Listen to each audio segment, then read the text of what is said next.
1. It's 7 a.m. I have been in bed for 3 hours. I'm used to it now, so that's plenty of sleep to get myself through the next 20-hour shift ahead. Thank God it's only a Saturday in December. I stand at my back door and smoke 2 cigarettes whilst drinking an espresso. I would usually have a macchiato, but I am not around in the hours the shops are open to get milk, and I forgot to steal some from work. I check my phone to hear the daily excuses why people can't be arsed to come in to work. These people make my life a living hell, but I have learned through the years that it's just part of the industry and culture I decided to work in. But what was I expecting when I hired a bunch of addicts and ex-cons? You might ask why I hired these people, and the answer is simple. This industry is built from addicts and convicts, as they are the only people strong enough to endure the kitchen day in, day out, and all love getting paid and fucking the front house staff. Luckily, today nobody had messaged me, so I thought the day was going to be okay, at best. And for a chef running a kitchen like this on a Saturday in December, okay is good enough for me. So, I jump in an Uber. I get out of the Uber and light a cigarette, spit out some brown shit I had coughed up all over the floor. JC is waiting at the front door for me, and he looks concerned, and so he should.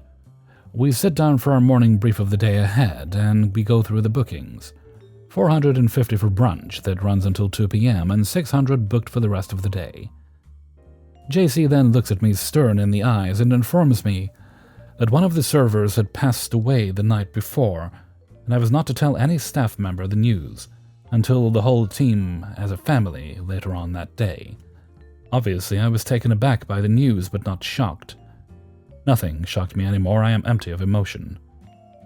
I walked down the corridor toward the kitchen, still processing the news I was just served. Heavy Berlin techno streams out the kitchen door along with the strong smell of coffee, and St. Louis ribs fresh from the smoker. I'm approached by Mike as I enter the door. You need to have a look at Kieran. He's off his tits. I told him to keep it under wraps and get his head straight. But he seems to be getting worse. I stare through the pass and can see Kieran staring into the microwave as his jaw swings from side to side. His eyes are pure black. Kieran, what are you doing, buddy?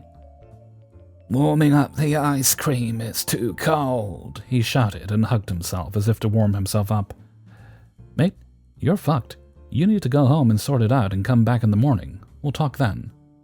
I should have fired him on the spot looking back, but I believe everybody gets one chance. And coming into work like that is a mistake many of us chefs have made before, so I let him off. And more importantly, I can't use yet another one from the brigade. I watch him wobble off to the staff room, taking off posters on the walls as he walks from side to side. Hurry up, man. If JC sees you, I can't protect you and he'll fire you on the spot. The chefs carried on setting up the kitchen, and the prep chefs are making their way through a monstrous list of duties, including prep and dry rub, 100 kilograms of USDA brisket, and poach 800 eggs to perfect teardrops. I don't have to worry about my prep guys, as Mike is running it, and I trust Mike with my kitchen. I walk down the line, checking fridge temps and doing my daily paperwork and tastings, and I hear Mike yell out, "He's back!" I turn to look at the kitchen door. Kieran is standing there, holding himself up on the can opener, you know the ones. Bonzer, I think the make is. I rush through the lines of chefs yelling, "Backs!" and hold Kieran by the arm. What the fuck are you doing here? I told you to go home and straighten out. I'm fucked now, I can work. Bought you a gift to say sorry. He stirs back. He reaches into his tracksuit pocket and pulls out a SIM card from the corner shop. Here, I'm sorry, chef. Shall I get changed? I can't believe it. The whole kitchen is working behind me like a factory, taking no notice, as I stand here with this wired moron trying to save his job with a SIM card. I look him dead in the eye in those big black pupils and say, "You have 30 seconds to be out of this restaurant or you're never welcome here again. I told you before, go home." He ran away like a scared child, glancing back every few steps to see if I'm real or a messed up hallucination. The rest of the day went as any usual Saturday would go. Arguments with the front of house, then the deliveries that were wrong again. No onions today, sorry chef. Really, no onions again. How can you have no onions? It's so basic. Well, you know, COVID, Brexit, the usual.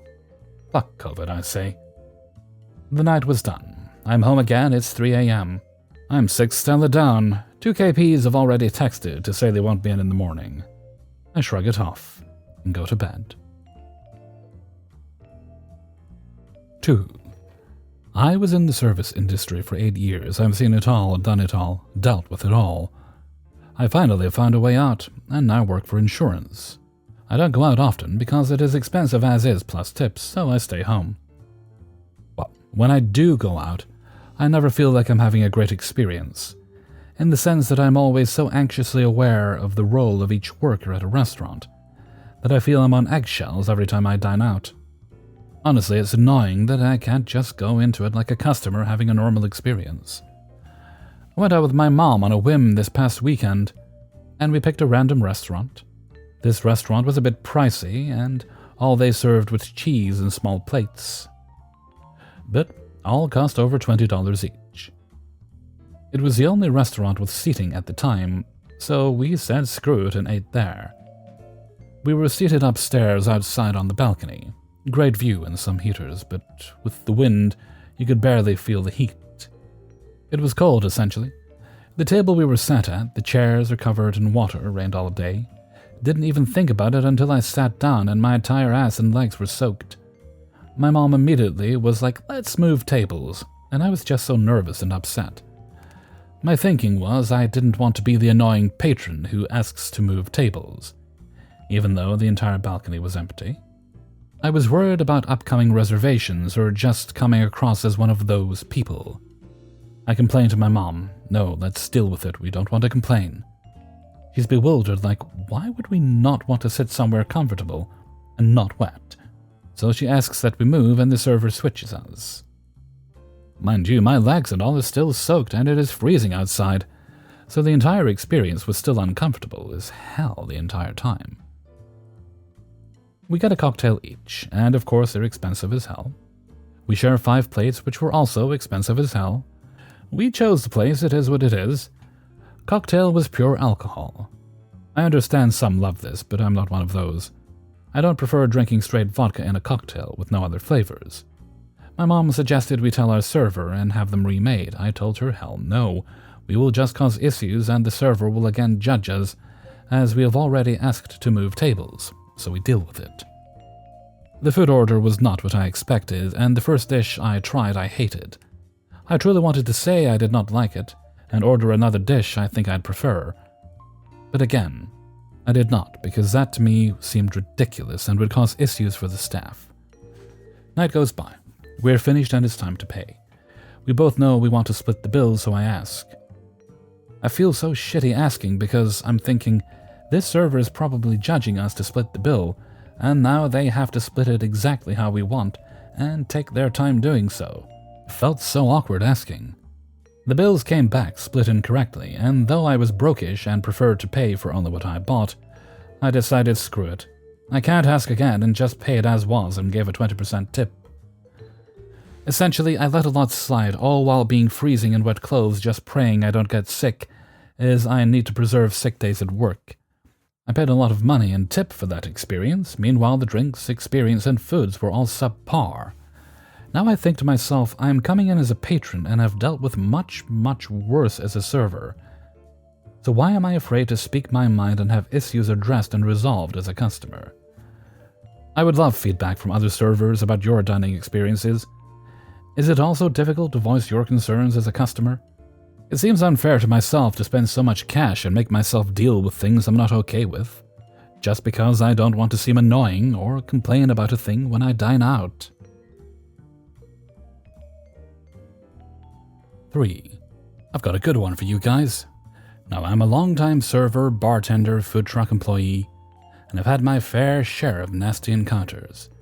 However, this one almost definitely takes the cake for how fast can OP become consumed with the rage of 1,000 suns. I've never been so close to putting my hands on a customer. So, On New Year's Eve, my restaurant hosted a ticketed, closed party, with open bar and open food. We've done this a few times in the past, and it's usually a pretty crazy event, as you could all probably guess. For context, my restaurant is 2 floors. Around 11:30 p.m., my manager, who was so amazingly piss-fucking drunk she was of no help at all to anyone, walks up to me and takes about 5 minutes of drunk speak to explain that there is a spill on the steps going down into the lower level and it needs cleaned up. Now, I genuinely do care about people and their safety, and by this time, most people are pretty drunk, so the thought of wet stairs plus drunk girls in high heels had me moving pretty quickly. We were legitimately at capacity, and there was just no way I was getting a mop and bucket through the droves of people milling about, so towels it was. I get downstairs, and it's a nightmare. The stairs are at this horrible intersection between the bathroom and the dance floor, and even though people are mostly surprisingly polite, they're all still pretty drunk, and I'm on my hands and knees trying to clean this up over the floor. Also, we were meant to dress up and look nice, and I don't know if any of you have ever Cinderella cleaned a floor in a tube dress, but it's an exercise in modesty for sure. So after a few minutes, I get the stairs completely dry, and have moved onto the floor, and this dude walks up to me with a full glass of beer. He looks at me, looks at the spot on the floor where I just dried. He looks back at me. He then kind of mimes as if he's slipping on ice. He's not. And looks me in the eye as he pours his beer onto the floor. Not spills. Pours. Time stood still for a second. I swear on everything that's dear to me, I saw this man's life flash before my eyes. It's one of those situations where I'm just so incredibly flabbergasted that I could barely respond.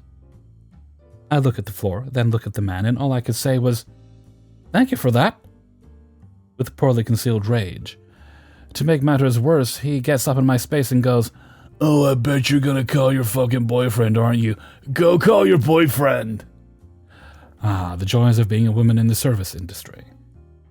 No, I won't be calling my boyfriend, but I will be calling our biggest security guy down here, who will have you on your ass in about 30 seconds flat.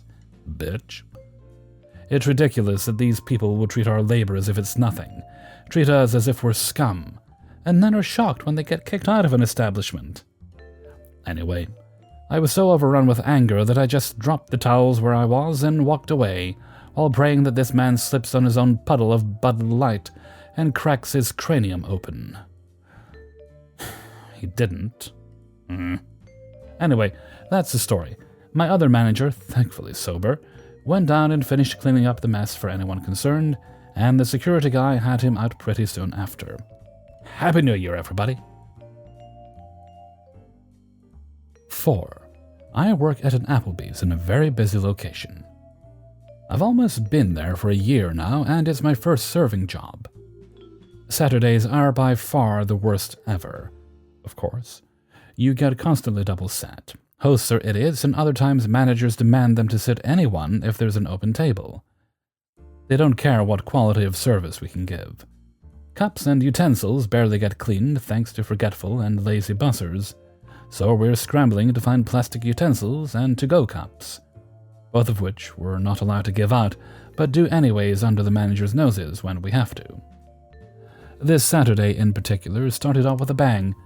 My first table of the day is a 5-top, a dude, his girlfriend, and 3 kids definitely all below 10.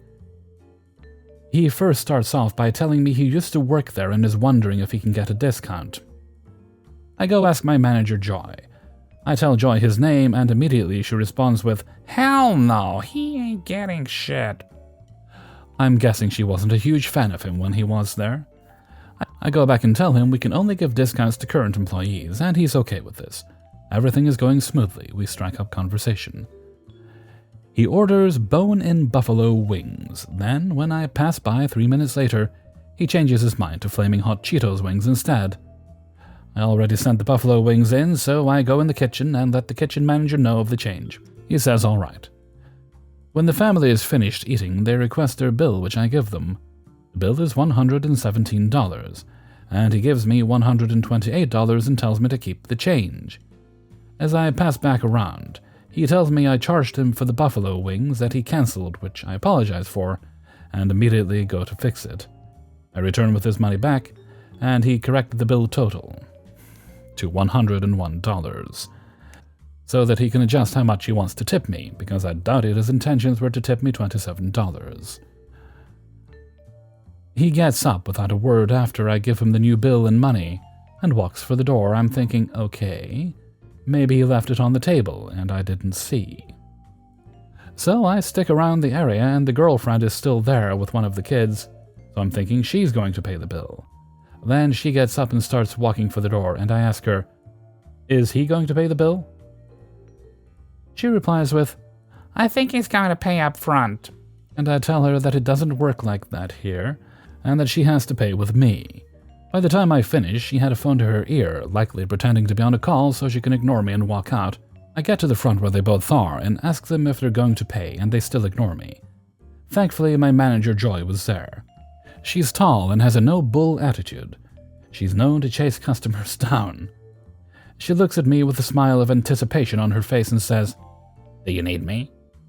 And I said, yeah, they didn't pay their bill, and she instantly springs up and confronts him outside. I explained to her in front of them that I gave him the money with the corrected bill back, and he walked out ignoring me, and he said, Wasn't that kind of stupid? I told you to take whatever you charged me. You did not. No, I don't think I'm going to pay. And he tells his kids to hurry up to the car. The lady continues playing dumb. My manager Joy and one of the hostesses ran outside to get her car keys and prepared to chase them down. After that happens, it's silent for a while. Work resumes as normal. About 20 minutes later, she comes back inside yelling, claiming she punched the man and the woman in the face, and that they called the cops, and that I may need to give a statement. The kitchen and other staff are shocked at what's happening, and are looking at me like, Oh, that's your table? The cops came in, and thankfully didn't question me.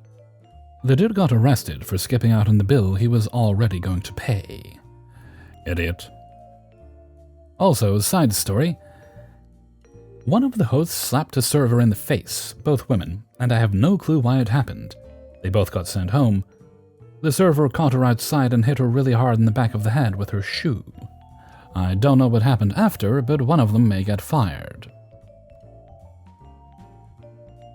5. Last night we had trivia night at the tasting room I manage.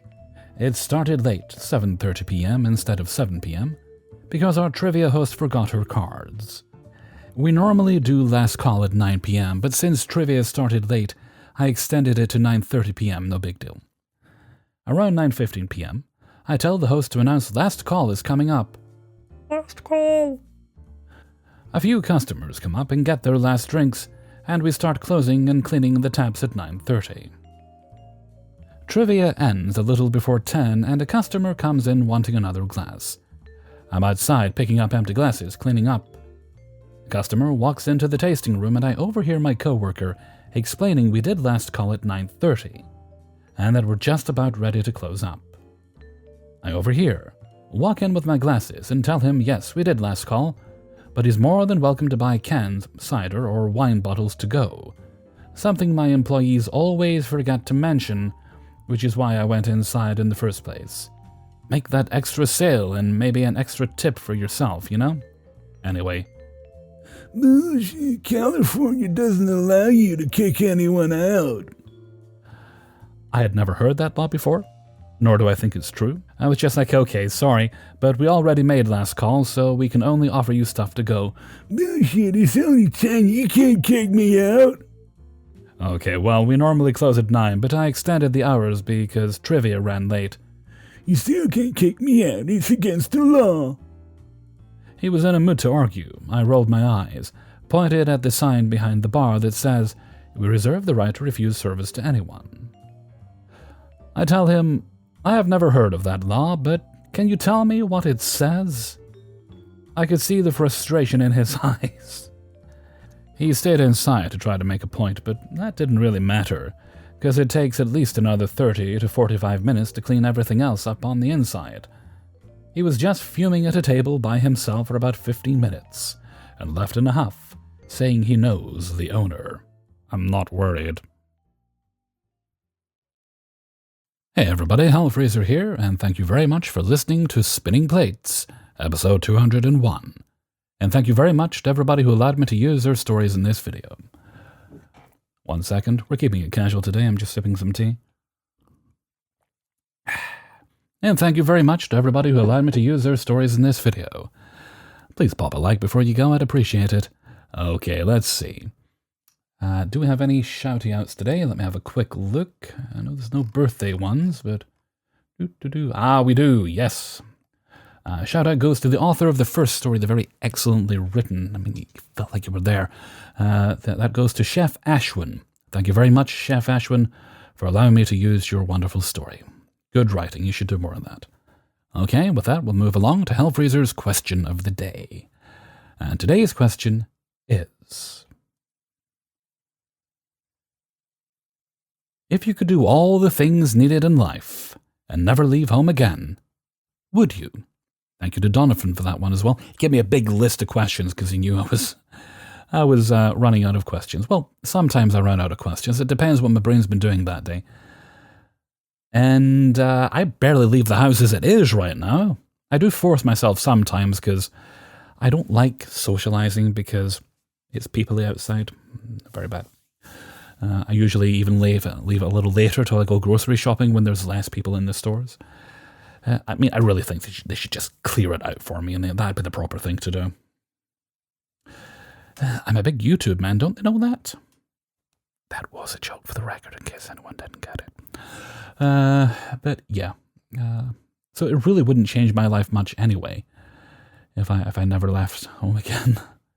I might go a little bit stir crazy because when we're all kind of like on like the old heavy lockdown there for a while, I did go a little stir crazy, which is saying a lot given that I'm not a very sociable person. I just like to stay at home. There's there's a small number of people that I enjoy the company of. Shout out to my partner Jack, other Jack. And yeah, so it wouldn't really change my life again, so I'd probably go for that, ultimately. But not everyone is an introvert. Some of you wacky extroverts out there enjoy going outside, socializing. What's that all about, eh? So maybe you wouldn't like doing that, but I look forward to seeing your answers in a comment below. And with that, I'm going to head off for now. So until next time, thank you very much for listening, and take very good care of yourself.